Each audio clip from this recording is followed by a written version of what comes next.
and welcome to this week's video on My Hero Academia. This week I will be reviewing the first episode of Vigilantes. You know the rules and so do I. Leave a comment down in the comment section down below and you will be ready in next week's show. Once you're there, be sure to like, favourite, subscribe and do all the YouTube stuff that YouTube wants you to do, because YouTube's an increasingly scary place for small content creators. Support your local small content creator today. It will do them a power of good. Now on to the review. Now just two things very quickly before we begin the review. First of all, if you hear any loud weird noises in the background, that's because one of my neighbours is having some work done on their house. And two, throughout this review I will be referring to this particular thing as an episode. The reason why I'm doing that is because within my copy of the manga it refers to this first issue as being an episode, so now you know. I'm not being a total idiot, and it's not totally down to force of habit. It's literally referred to as an episode. So with all that said and done, let us get into the positives. And I have to say here and now, I really do love the concept of this particular manga. We are seeing a side of the My Hero Academia world that we've frankly never really seen before. In fact, I don't think it's ever been truly hinted at within the main series itself. Sure, I could understand there not being direct references to events within the Vigilantes manga because I think it's set a few years before the events of My Hero Academia, but there's generally no mention of Vigilantes whatsoever. It's all just about heroes and villains. Maybe they're doing that so it doesn't become too morally ambiguous, but it just feels odd to me in a very weird way. But still, I have to say that I really do enjoy getting to see this other side to this society.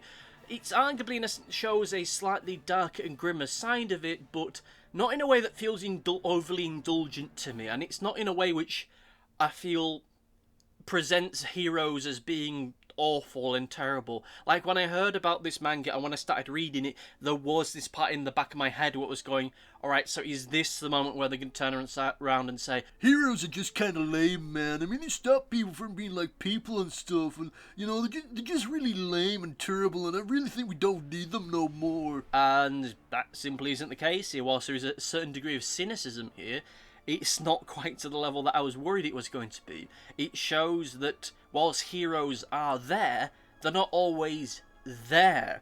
You know, they can't stop every single crime from happening. They have their own day-to-day 9 to 5, as it were. So there's always going to be these crimes that sink under the radar, and that's where the Vigilantes coming. As far as our main character is concerned, and forgive me for not memorising his name yet, I really do like them. They have a very distinct feel to them, one which makes them more than just a clone of Midoriya. They have an edge to them which Midoriya lacks, and one which feels a little bit more world-weary. They're not edgy and they're not so world-weary that they feel overly cynical, but they still feel as though they have a certain point of view about heroes. Whilst they do have an enthusiasm for them, whilst they do admire them, as far as they're concerned, that is a whole other world which they can never get into. They haven't had the benefit of meeting All Might as Midoriya does in the main series. They don't have the benefit of having people who can headhunt them and bring them into the fold. They're just normal people who have to fill the gap when heroes aren't there. And one of the things I really do like about our lead character, aside from the fact that he has a crappy job, the kind of which I used to have, which is that I really like the fact he has kind of a crappy quirk. I know, I'm sure that by the end of this series it'll turn out that his quirk is the bestest of the best and it'll get upgraded to be better than ever before, as that seems to be the whole arc of pretty much every single manga and anime character I've come up across thus far. But here I am now, I am kind of glad that it's a little bit lame, and that makes him a lot more identifiable in a way. He's not the best there's ever been, and purely from a power point of view, he probably will never be the best he could ever be, but he has a certain enthusiasm and desire to do good, which is admirable, and it makes him someone that you can really root for. This is now, my next point is something that I feel I've touched upon throughout my review thus far, is that I do like the tone that this has versus My Hero Academia, which really does help it set itself apart from that particular series. Whilst it isn't dark in quite the same way as we would expect from superhero pop culture more generally, it does have a more cynical tone to it, or semi-cynical tone to it, that the main series doesn't have. it isn't quite as in love with the world of heroes as maybe the main series is, but at the same time it doesn't hate them either. It sees the superhero world, the superhero class as being necessary, but there are times and places where you don't often see them there. Not just because it isn't glamorous work, but because they simply cannot be there. As they reflect upon within this first episode, that there are times when All Might isn't on the clock, so from that point on it falls down to other heroes and general law enforcement to fill the gap, and that is an interesting idea. And again, I go back to the fact that I am glad that this whole manga, or at least this particular chapter of it, or this episode of it, is not deciding, right, we now hate heroes, we now hate hero society, because I could quite easily have seen another writer going down that path. That's mostly, I will admit, that's mostly due to the fact it feels like just about every single Western, or at least American, comic book or comic book inspired franchise has gone through the period of, well, heroes suck, they're kind of crappy. I'm just sick to death of it. That has just been the tone of the past near 40 years of comic book writing, and to get something that doesn't quite go down that path but still has an angle to go with it, I can appreciate. I have to say that I did enjoy the flow of this episode quite a lot. It was good to get this insight into Mr. Nice Guy, as his hero name seems to have become. I'd have liked it if we got a little bit more of him, a little bit more about how he lives his life, so we could get a better understanding as to who he really is and what motivates him. That isn't to say that what we got was obtuse and we didn't get a good grasp of it, but I do feel as though we could have spent a little bit more extra time just seeing just how lame his life is. I do understand, though, that, yeah, this is the debut episode of a whole new story. You can't really spend the time developing the character in quite the way that I would like to.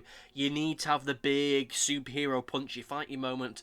Otherwise, some people are going to go, is this really My Hero Academia? What is this? I'm not so sure about this. So I understand it, but maybe we'll get a little bit more light from that in the following few episodes. I feel that, to a similar kind of point, that the introduction of Popstar could have gone a little bit better. I mean, she seems to be a neat character, but her inclusion thus far feels terribly forced. I think that her introduction, at least as far as a secondary protagonist is concerned, could have been put back a few episodes or so, but still, I'm sure that we may see more of her, we may see less. It really depends on how the next few episodes and such are going to go. I will admit that this whole first episode did have a feel of Kick-Ass to it, or more accurately, the Kick-Ass movie, because those comic books, well, I'm not even going to get into a review of that. I remember reading Kick-Ass 2 and being thoroughly unimpressed with it, and kind of pissed off by it, but that's a whole other discussion.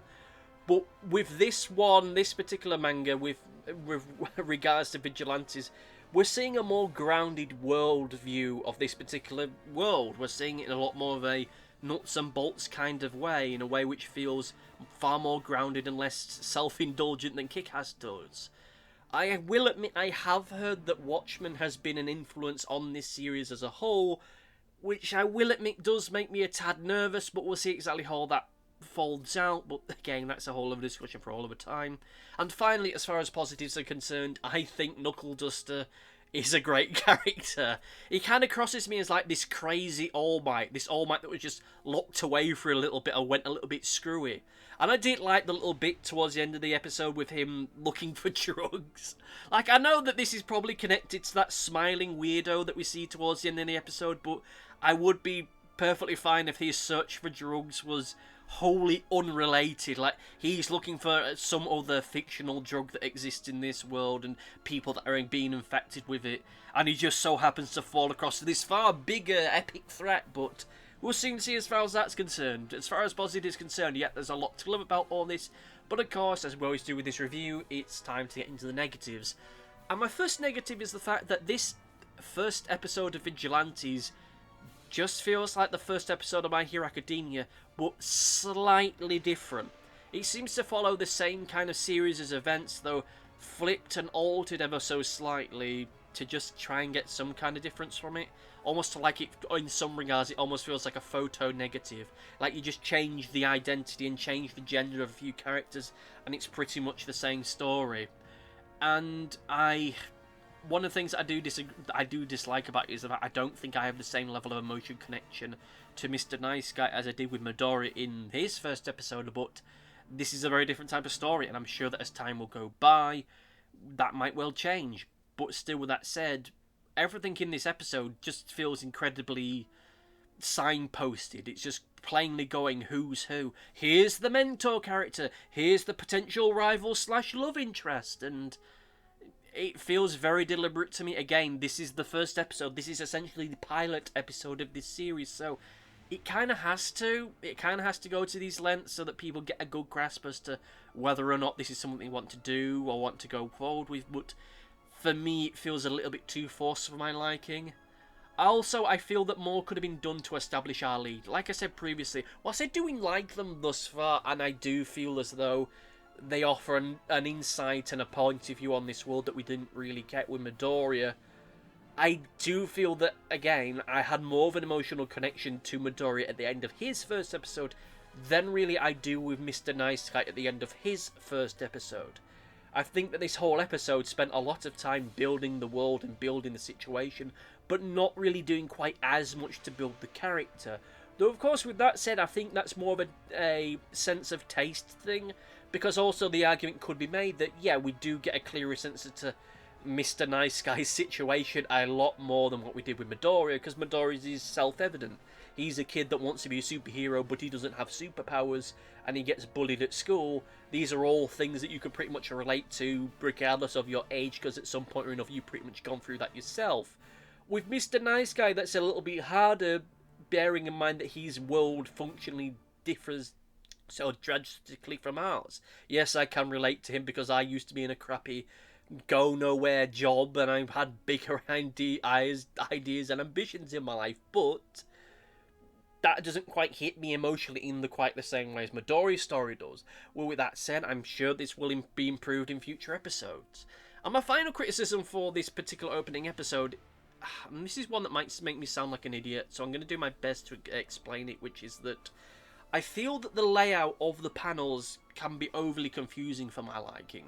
Yeah, I know that this is a manga, you got to read right to left, I get that, and I can adjust to that, I can easily get around that, but for my problem, it comes with the fact of just the placement of speech bubbles at times feels rather awkward to me, and when it comes to reading speech bubbles in this scenario, I'd go right to left, top to bottom. In some regards, almost going like in a zigzag pattern. You have the top speech bubble, the first speech bubble is always the highest, then you go over to the second highest, then the third highest, then the fourth highest. But it feels like there are certain moments in this manga where it's like you go first highest, then to third highest, then to second highest, then to fourth highest. And that doesn't really flow well to me. It makes certain sequences and parts of the conversations really difficult to read through. Though I will admit that dyslexia is an issue for me, so I had to read this manga a couple of times just so that I got a good feel of everything. But still, with all that said, and to pivot into the conclusion, or rather the overview, I really did enjoy this first episode. It shows a hell of a lot of promise. Whilst there are certain aspects of it that I wish could have been done better, quote-unquote, better, or at least differently, I do feel as though there is a lot of potential here to create a really fascinating series. Granted, with that said, at this point, there's been God knows how many different chapters and editions of it, so yeah, I think it's fair to say that it's worked from their point of view, and there is a part of me that can quite easily see how this could be adapted into a series. Like, I will be honest, and we are pivoting more into just blind speculation here, is that I've been of the opinion that we're probably at some point in the not too distant future probably going to get a Vigilantes anime.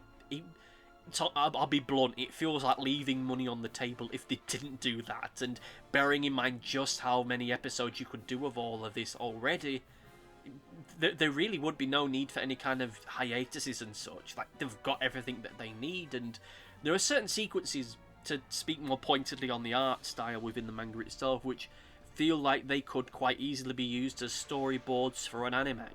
It really is that easy. I can just easily see it. There's certain, I will admit as well, there's certain parts when reading this first episode where I can hear the sound effects in my head. I can hear the tone of voice that certain characters would have, and I can hear the music that it could use in in an adaptation of this. So it would be really easy to turn this into a series. I know they have done some little animated bits for Vigilantes. I know that there was like a promo thing to promote what was supposed to be the final arc, but I think they've decided, yeah, you know what, we're just going to keep going with this, we're having fun.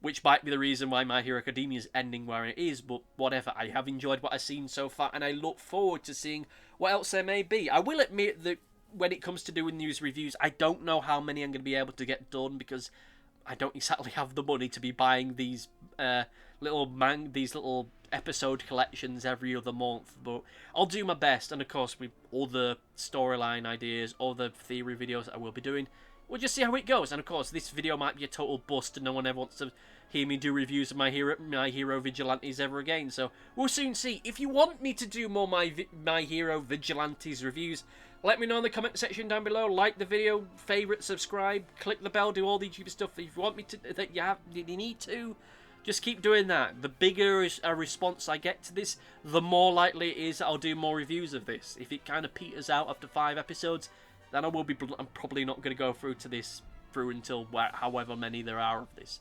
So with all that said and done, thank you all for listening, and see you next time. Goodbye! Thanks for watching. Be sure to like, favourite, subscribe, click the bell, and do all the YouTubey stuff that YouTube wants you to do. Go on, it'll do me a power of good. Until next time, my friends, goodbye!